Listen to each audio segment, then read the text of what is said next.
Bonjour tout le monde. Merci de partager votre heure de dîner avec nous en cette fin de journée magnifique d'automne.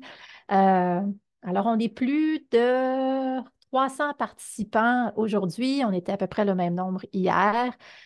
Je pense que ça témoigne vraiment de la préoccupation collective à l'égard de la place des écrans dans la vie des tout-petits. C'est réjouissant et en même temps, ça l'est pas tant que ça. Alors, bonjour, je m'appelle Marie-Claude Gélineau. Je suis conseillère en appropriation et transfert de connaissances à l'Observatoire des tout-petits. Et aujourd'hui, je suis accompagnée de ma collègue Geneviève Joseph, qui est conseillère principale en communication et relations gouvernementales, qui a été très, très occupée dans les dernières semaines et qui sera tout aussi efficace aujourd'hui de mon côté. C'est elle qui va s'occuper des questions pendant la rencontre. Je précise d'emblée que le PowerPoint sera disponible, même en version beaucoup plus complète sur le site Web de l'Observatoire. La rencontre d'aujourd'hui est enregistrée. Elle sera également disponible sur le site de l'Observatoire avec peut-être un certain délai. Pour ce qui est des questions, on vous invite à utiliser la fonction questions et réponses que vous voyez en bas de votre écran dans un phylactère avec un petit point d'interrogation. Euh, on vous invite aussi à poser vos questions au fur et à mesure de la présentation. La section clavardage a été désactivée de votre côté, mais Geneviève pourra y mettre certains éléments qui sont peut-être d'intérêt pour tous au cours de la rencontre et peut-être en toute fin de rencontre, il ajoutera aussi quelques liens. La présentation durera 30 minutes, suivie d'une période de questions d'une quinzaine de minutes. Alors, sans plus tarder, on va commencer. Un petit mot sur l'Observatoire avant de débuter pour ceux qui nous connaissent moins. La mission de l'Observatoire, c'est de communiquer les connaissances sur les enjeux qui touchent la petite enfance pour éclairer la prise de décision pour que chaque tout-petit ait accès aux conditions qui lui permettent de développer son plein potentiel, et ce, peu importe le milieu où il naît et grandit. Et pour ce faire, un des moyens qu'on utilise pour communiquer ces connaissances, ce sont les portraits. Notre prochain portrait sortira en novembre lors de la grande semaine des tout-petits. On y fera des environnements dans lesquels les tout-petits grandissent. Et quand on parle d'environnement, on parle du logement, des quartiers, des services de garde éducatifs à l'enfance, entre autres. On a aussi un autre type de portrait, celui qui présente les données sur le développement et la santé des tout-petits. Il sera mis à jour en 2025 si tout va bien. Et finalement, nous avons un portrait sur les politiques publiques qui permettent aux tout-petits de se développer à leur plein potentiel. Il date de 2021, mais il est toujours d'actualité. Un autre type de publication sont les rapports thématiques qui nous permettent de forer davantage un enjeu qui concerne les tout-petits. Le rapport sur les écrans en est un exemple. On y répond à trois questions. Quel est le problème? Quelles sont les répercussions sur le développement des tout-petits? Et quels sont les leviers d'action? Notre rapport thématique précédent portait sur les enfants ayant besoin de soutien particulier. Il a été publié l'an dernier. Alors, je vous rappelle que cette présentation est un condensé de 80 pages, d'un rapport de 80 pages. Je vous invite donc à le consulter par la suite pour avoir tous les détails et aussi pour avoir les références détaillées pour ceux que ça intéresse. Je vous rappelle de poser vos questions dans la fonctionnalité questions et réponses, et tout ce qui est présenté aujourd'hui se retrouve dans le rapport. Le rapport est constitué de 7 chapitres et nous ferons un survol de chacun d'entre eux. Ce qui a fait qu'on s'est intéressé aux écrans, c'est que ils sont omniprésents dans nos vies et par ricochet dans la vie de nos tout-petits. Ils sont en format varié, ils sont extrêmement faciles d'utilisation, ce qui fait que les tout-petits y ont un accès sans précédent. Et ce qui est particulièrement préoccupant dans l'exposition des tout-petits aux écrans, c'est la période où ça se produit. Entre 0 et 5 ans, le cerveau des tout-petits se développe à vitesse grand V. Il se fait 1 million de connexions à la seconde dans le cerveau d'un tout-petit. Et ces connexions se font en fonction des échanges directs avec les personnes qui les entourent. Et aussi, quand ils explorent leur environnement, ils ont besoin de toucher le gazon, d'écouter le chant des oiseaux, de ramper, de grimper. Et c'est en fonction de ces expériences que leur cerveau se développe.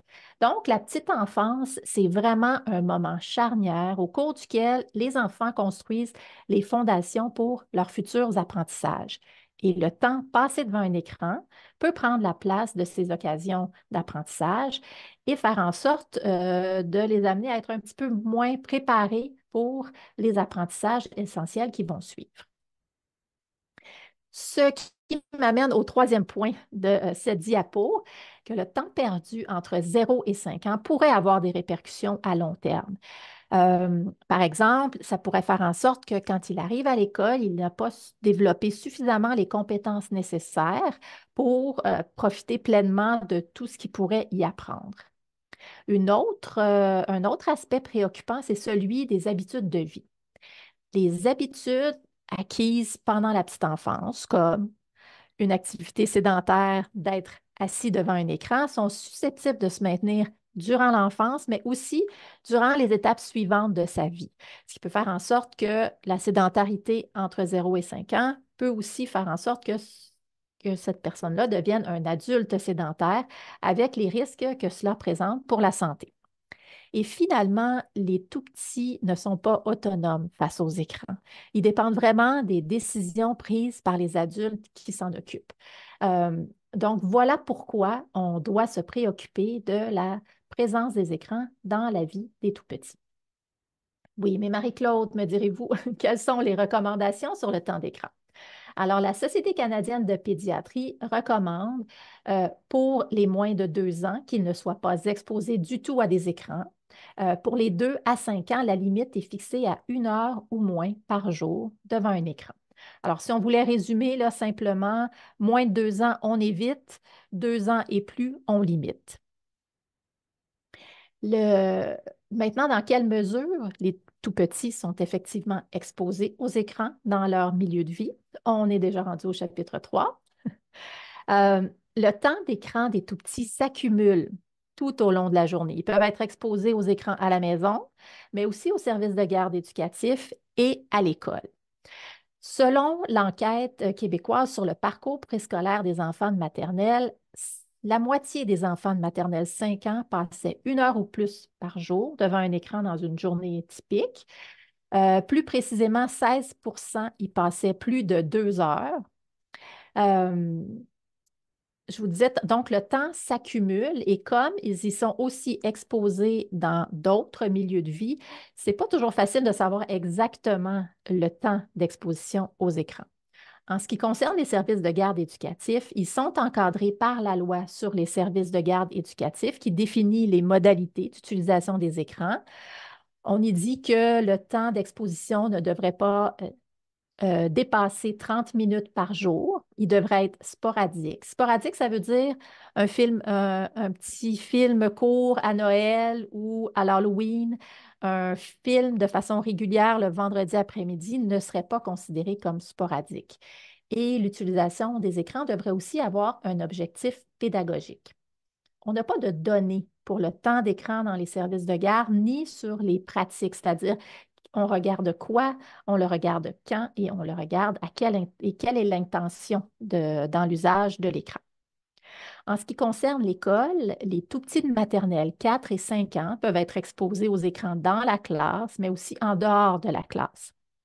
Ça peut être durant le dîner, ça peut être durant les récréations quand il ne fait pas beau ou au service de garde en arrivant à l'école le matin ou après la classe en soirée.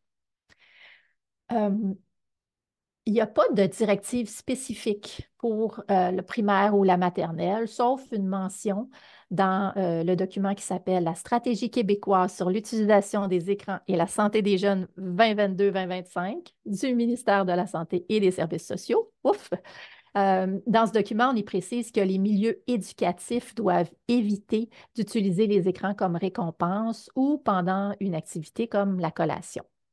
Et il faut savoir aussi qu'actuellement, la perspective sur les écrans à l'école en est une de développement de citoyens numériques. on n'est pas dans une perspective de développement global des enfants. Ce qu'on vise, c'est l'acquisition de compétences numériques pour faire en sorte que les jeunes soient préparés au monde de demain, en quelque sorte. Et évidemment, on peut se poser la question à savoir dans quelle mesure ces apprentissages doivent débuter dès la maternelle. D'autant plus que les outils technologiques sont de plus en plus faciles à utiliser, sont conviviaux. Alors, on peut supposer que les enfants n'auront aucune difficulté à embarquer dans le train le moment venu.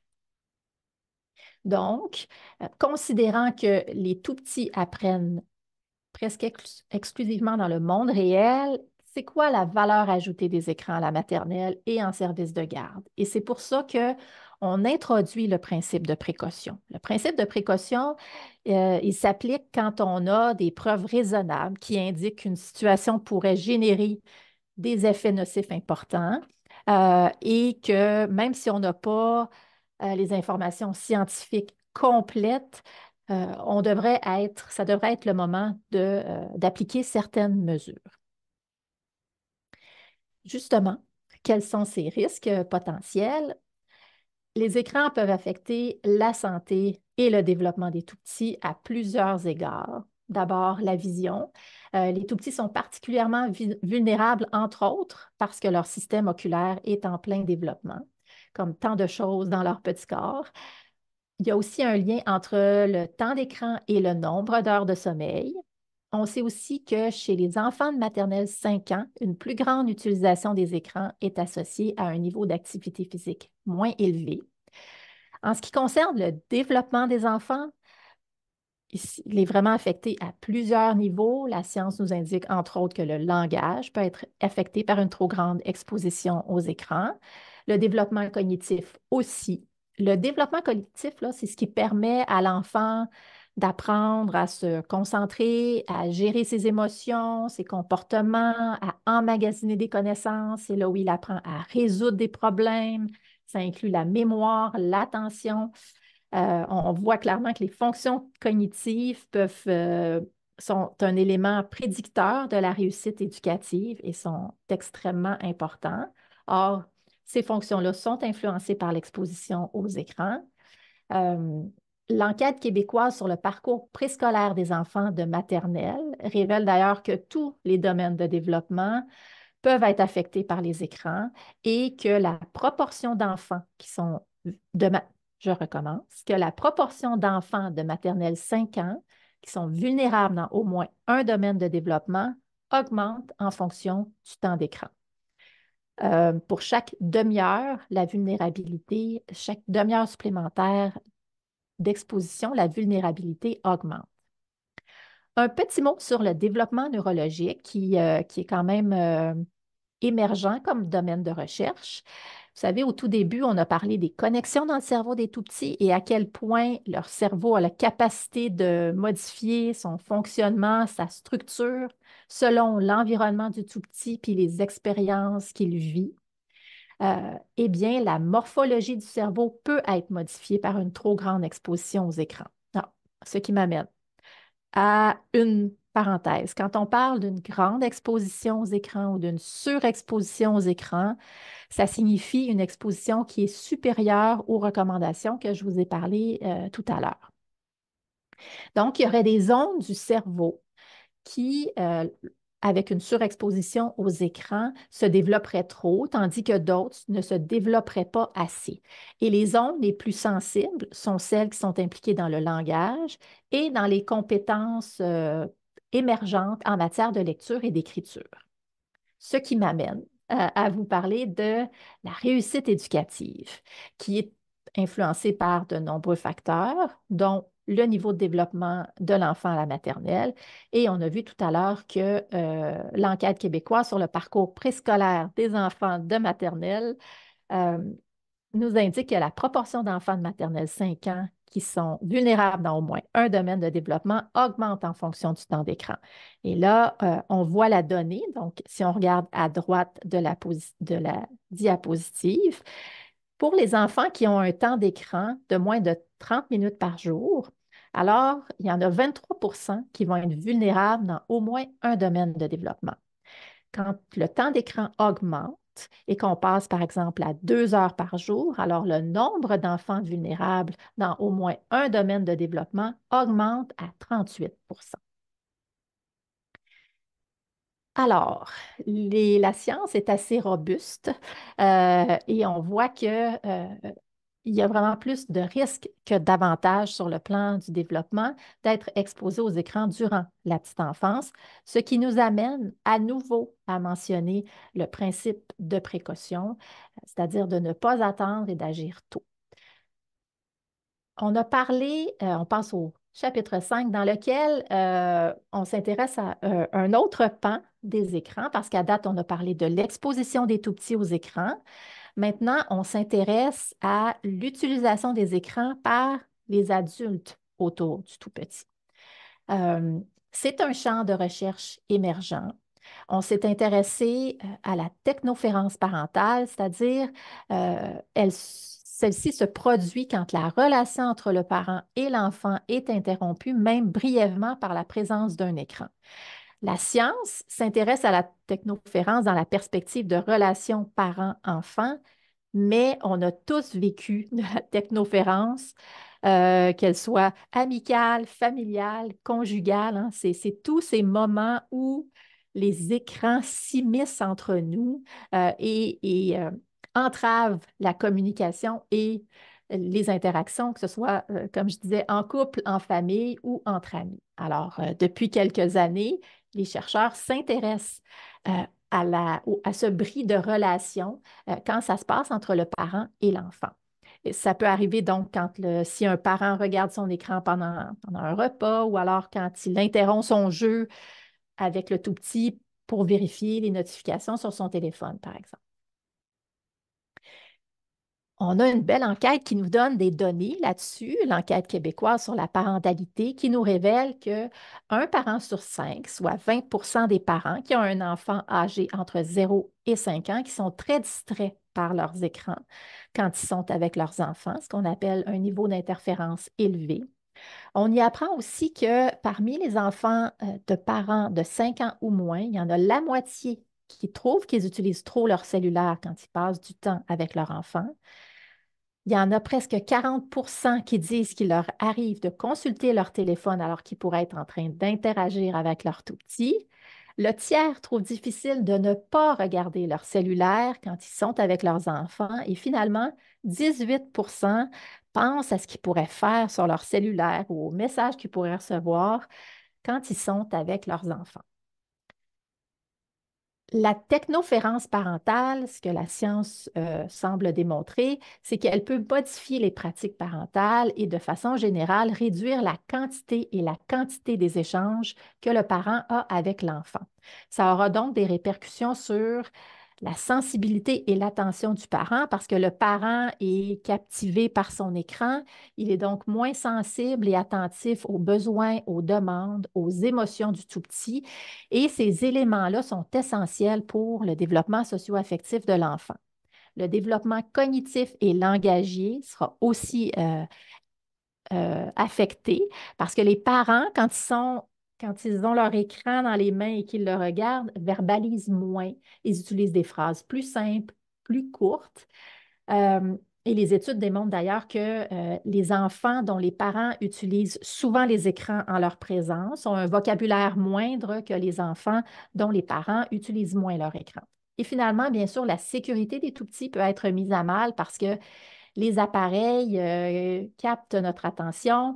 Ils représentent vraiment une source de distraction. Alors, le parent peut devenir moins vigilant, diminuer sa surveillance. Ça peut se produire au parc, à la maison et même dans des déplacements à pied. C'est sûr que la recherche s'est intéressée à la technoférence parentale. La recherche est assez récente encore, mais ça suggère quand même qu'il y a des effets chez les tout-petits et ça nous amène quand même à élargir le concept, non seulement aux parents, mais à tous les adultes significatifs autour du tout-petit. On peut penser au personnel du service de garde, on peut penser au personnel enseignant, le personnel du service de garde scolaire aussi, qui peut se retrouver dans certaines situations à consulter son cellulaire ou un écran alors qu'il est en présence des tout-petits. Un autre élément qui est moins exploré, on arrive à notre avant-dernier chapitre du rapport, c'est celui des droits des tout-petits. Les tout-petits ont des droits, dont celui de grandir dans un environnement sain et sécuritaire. Et ces droits doivent être protégés aussi dans un univers numérique. Or, on sait qu'il y a des menaces qui compromettent ce droit. Ces menaces sont, entre autres, le fait en haut à gauche que la technologie évolue extrêmement rapidement et la science n'a pas toujours le temps. euh, la recherche ne se fait pas au même rythme que le développement des nouvelles technologies. Voilà comment je résumerais la chose.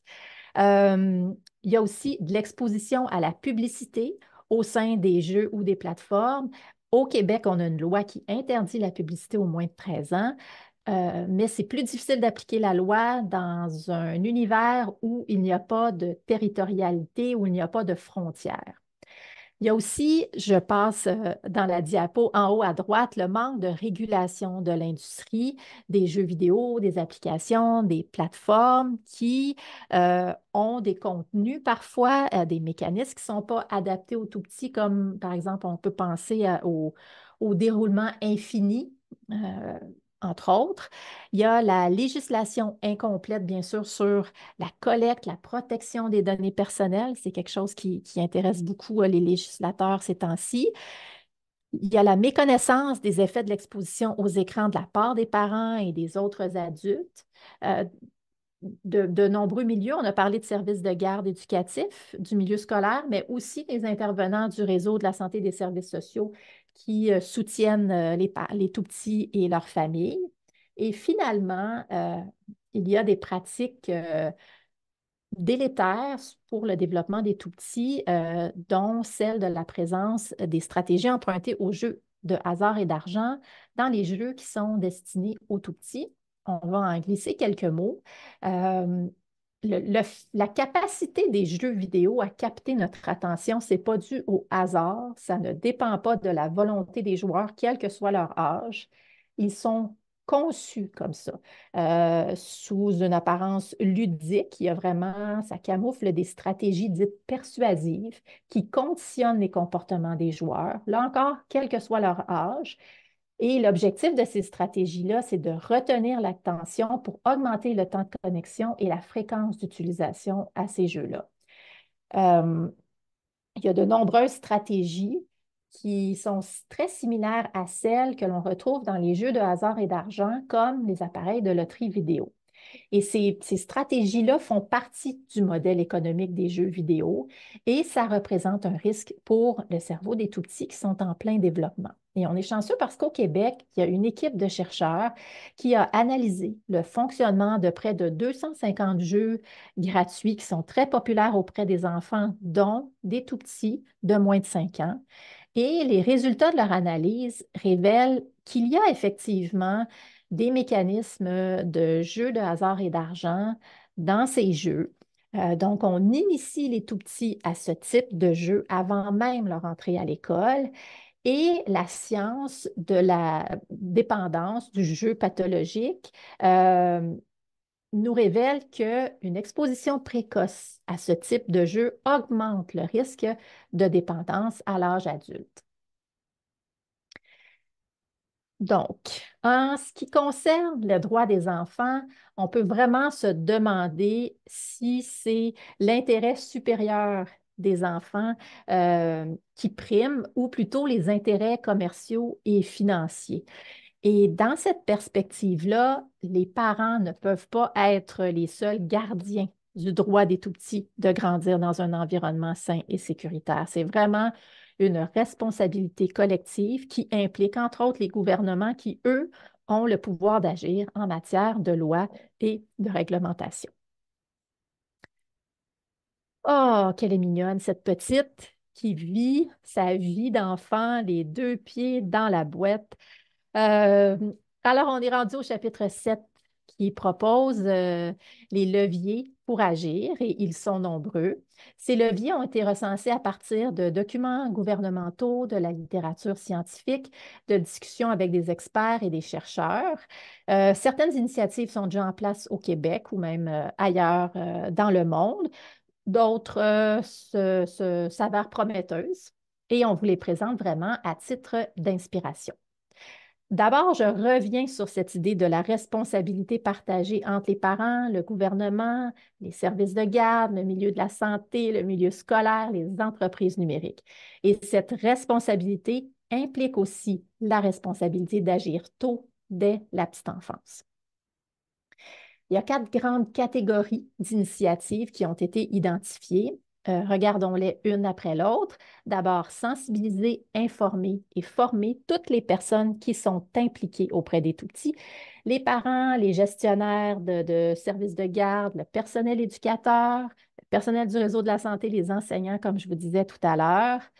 Euh, mais sensibiliser et informer, ce n'est pas suffisant. On doit aussi travailler sur l'environnement numérique. Euh, c'est ce qu'on retrouve dans la catégorie de protéger les droits des tout-petits. Et je vais citer des mots de la présidente du Comité des droits de l'enfant de l'Organisation des Nations unies qui dit que les États devraient veiller à ce que les politiques nationales relatives aux droits de l'enfant traitent expressément de l'environnement numérique et devraient mettre en œuvre des réglementations, des codes professionnels, des normes de conception et des plans d'action en conséquence. Donc, il y a de la réglementation, de la législation qui peut être mise de l'avant pour mieux protéger le droit de nos tout-petits de grandir dans un milieu sain et sécuritaire. Par exemple, l'Australie développe présentement un cadre réglementaire pour baliser les entreprises numériques. Euh, Aussi, en Australie, les jeux vidéo sont classifiés par des experts du développement de l'enfant et la cote accordée aux jeux est disponible en ligne, ce qui fait que les parents peuvent vraiment faire des choix éclairés.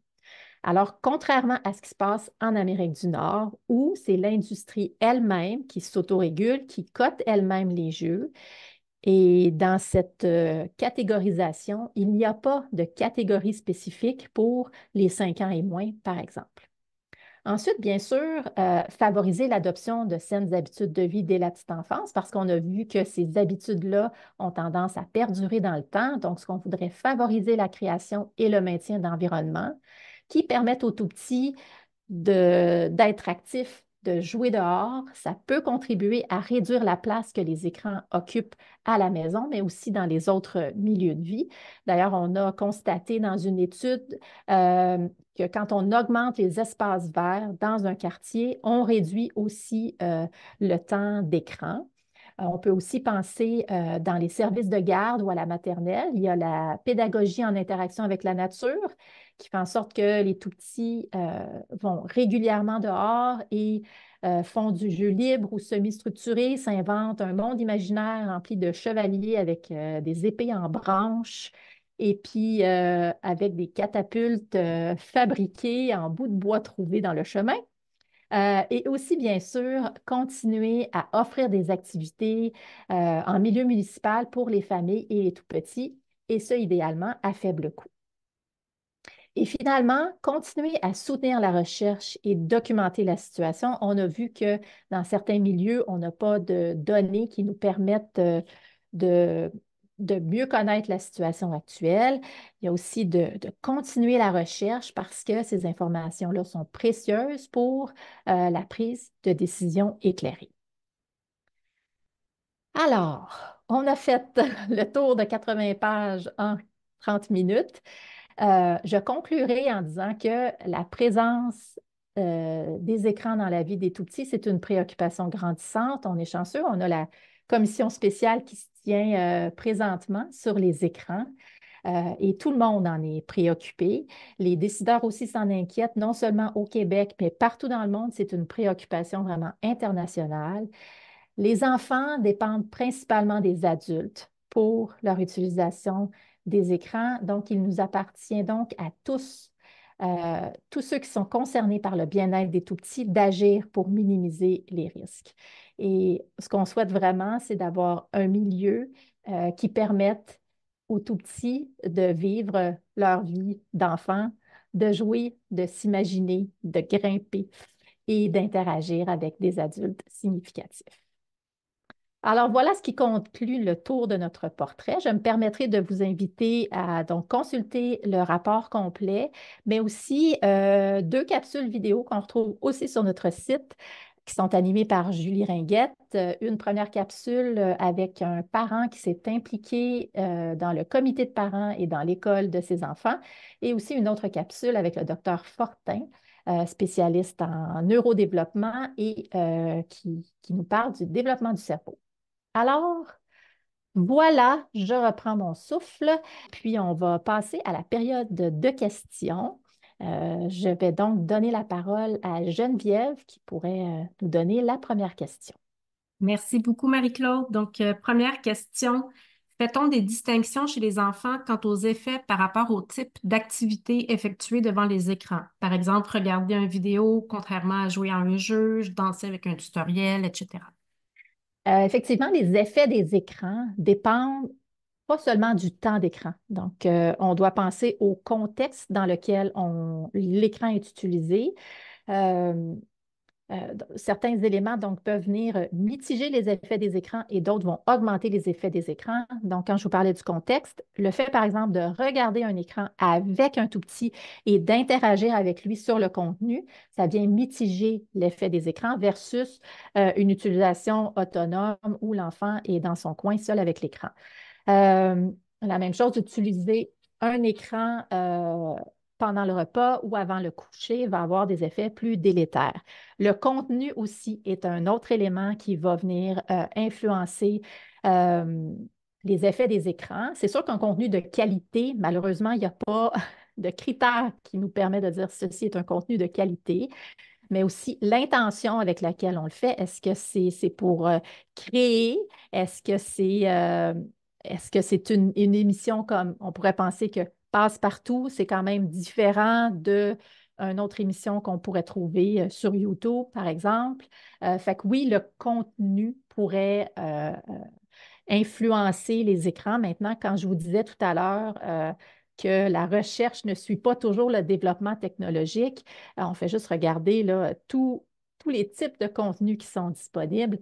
Euh, c'est pas toujours facile de spécifier justement, de prendre une décision éclairée sur le contenu. J'espère que ça répond à la question. Merci. Alors, c'est fait. Pouvez-vous nous en dire plus sur les effets délétères potentiels des écrans sur les apprentissages en prélecture, préécriture? Ben, on a vu que il y a le développement du langage qui est effectivement une compétence nécessaire aussi pour l'écriture et la lecture. En fait, c'est tous les éléments à partir du moment où le développement cognitif est affecté, le développement du langage est affecté par une surexposition aux écrans, donc une exposition qui est supérieure aux recommandations, c'est sûr que ça va avoir des impacts sur le niveau de développement quand on arrive à la maternelle. Donc, c'est sûr qu'on doit reprendre dans une certaine mesure, essayer de reprendre ce retard, ce qui n'est pas toujours facile. Merci Marie-Claude. Une autre question. On parle beaucoup de l'implication parentale, gouvernementale et des environnements immédiats des tout-petits. Est-ce que selon vous, les plateformes, autant de médias sociaux, des jeux, mais des plateformes de diffusion comme Netflix et compagnie, ont une responsabilité envers le jeune? Et si oui, laquelle? Bien, c'est sûr qu'ils font aussi partie de la solution au même titre que les autres parce que leurs produits peuvent être délétères. Euh, Dans le rapport, on a une citation d'un concepteur de jeux vidéo qui dit, quand je dois faire un jouet pour un enfant, j'ai vraiment des règles à suivre. C'est des règles au niveau de la sécurité, au niveau de la conception qui nous disent il ne faut pas qu'il y ait des petites pièces qui se détachent, il y a des normes. Mais quand j'arrive pour faire conceptualiser des jeux numériques, des produits numériques, alors je suis dans le néant. Donc, oui, on pourrait, par exemple, avoir des normes de conception pour le design, la conceptualisation des produits qui sont destinés aux tout petits. D'ailleurs, à cet égard, il y a une initiative qui s'appelle Child's Right by Design, où il y en a d'autres qui, Safety by Design aussi, là, d'autres initiatives qui existent, où on tente de mettre de l'avant des principes auxquels les concepteurs pourraient adhérer. Bien sûr, tant que ça ne fait pas foi de loi ou de réglementation, c'est pas toujours facile. L'autorégulation de l'industrie n'est pas nécessairement une stratégie qui a fait ses preuves à ce jour. Donc, à ce moment-là, il faudrait vraiment travailler au niveau de la réglementation pour mieux encadrer les entreprises numériques. Merci. On avait une question de clarification lorsqu'on parle du lien entre le temps d'exposition aux écrans et la réussite éducative. Donc, on parlait de chaque 30 minutes supplémentaires de temps d'écran qui augmente les chances d'avoir une vulnérabilité dans au moins un domaine de développement. Est-ce qu'on parle de chaque 30 minutes de plus que le 1 heure maximum recommandé pour le 2 à 5 ans? Non, c'était vraiment des tranches de. On a regardé les enfants qui avaient un temps d'écran de 30 minutes, de 1 heure, de 1 h 30 et de 2 heures, puis on voit que c'est en croissance. Et j'ajouterais aussi que le, l'indicateur utilisé quand on dit qu'ils sont plus susceptibles d'être vulnérables dans au moins un domaine de développement, mais ils sont aussi susceptibles d'être vulnérables dans chacun des domaines de développement qui sont mesurés dans l'enquête. Merci.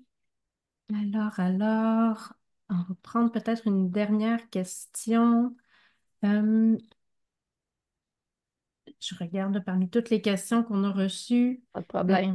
On a une question qui nous vient, je crois, de France, qui nous dit: Bonjour, en tant que puéricultrice, nous sommes amenés à réaliser des bilans de santé en école maternelle. Nous sommes confrontés à des écoles qui emploient les écrans pendant les jours de pluie ou de grand froid, notamment des temps de dessins animés sur les temps de récréation. Comment pouvons-nous mener des actions préventives efficaces, notamment pendant les bilans de santé, pendant que les écoles maternelles emploient régulièrement les écrans?